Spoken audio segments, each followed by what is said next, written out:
حضرت ابو عبداللہ خباب بن ارت رضی اللہ عنہ بیان کرتے ہیں، ہم نے آپ صلی اللہ علیہ وآلہ وسلم کی خدمت میں شکایت کی کہ آپ صلی اللہ علیہ وآلہ وسلم اس وقت خانہ کعبہ کے سائے میں اپنی چادر سے ٹیک لگا کر بیٹھے ہوئے تھے۔ ہم نے عرض کی، آپ ہمارے لیے مدد طلب کیوں نہیں کرتے؟ آپ صلی اللہ علیہ وآلہ وسلم ہمارے لیے دعا کیوں نہیں کرتے؟ تو نبی کریم صلی اللہ علیہ وآلہ وسلم نے فرمایا، تم سے پہلے کسی شخص کو لایا جاتا تھا، اس کے لیے زمین کھودی جاتی تھی، پھر اس کو گھڑے میں ڈال دیا جاتا تھا، پھر آرا لا کر اس کے سر پر رکھا جاتا تھا اور اسے 2 ٹکڑوں میں تقسیم کر دیا جاتا تھا۔ اس کے گوشت اور ہڈیوں کے اوپر لوہے کی کنگھی پھیری جاتی تھی، اور یہ بات بھی اسے دین سے نہیں ہٹا سکتی تھی۔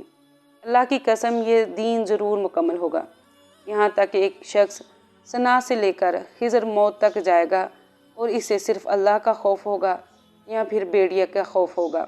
البتہ تم لوگ جلد بازی سے کام لے رہے ہو۔